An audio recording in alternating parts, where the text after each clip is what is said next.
اعوذ باللہ من الشیطان الرجیم بسم اللہ الرحمن الرحیم۔ السلام علیکم۔ آج ہم پڑھیں گے سورۃ البقرہ رکوع نمبر 35، یعنی وہ اطمینان جو مشاہدہ عینی سے حاصل ہوتا ہے۔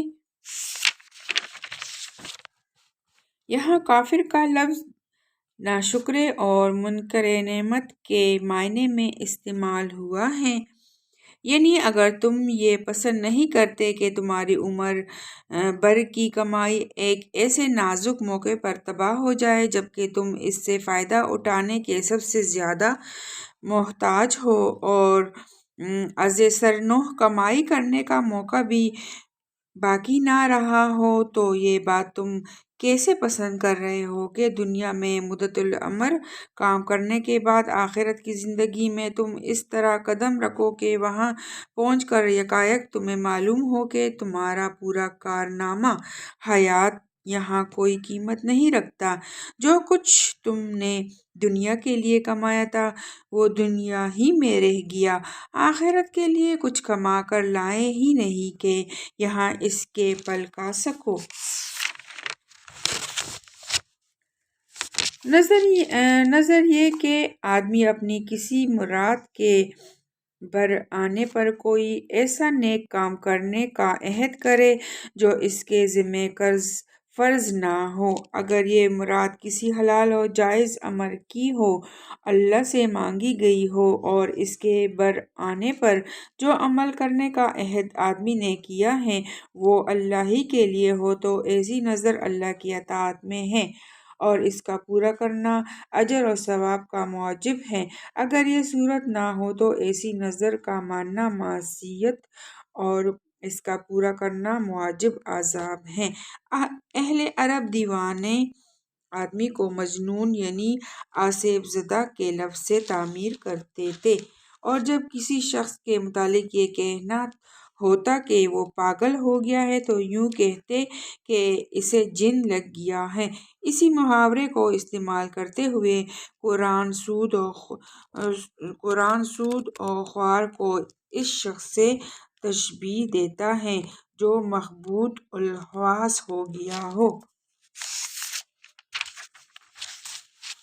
یعنی ان کے نظریے کی خرابی یہ ہے کہ وہ تجارت میں اصل لاگت جو منافع لیا جاتا ہے اس کی نوعیت اور سود کی نوعیت کا فرق نہیں سمجھتے، اور دونوں کو ایک ہی قسم کی چیز سمجھ کر یوں استدلال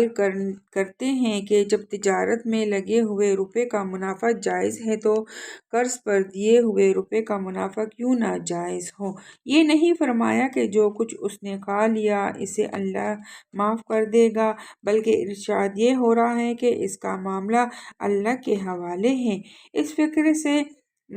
اس فقرے سے معلوم ہوتا ہے کہ جو کھا چکا سو کھا چکا کہنے کا مطلب یہ نہیں کہ جو کھا چکا اسے معاف کر دیا گیا، بلکہ اس سے محض قانونی رعایت مراد ہے، یعنی جو سود پہلے کھایا جا چکا ہے اسے واپس دینے کا قانوناً مطالبہ نہیں کیا جائے گا۔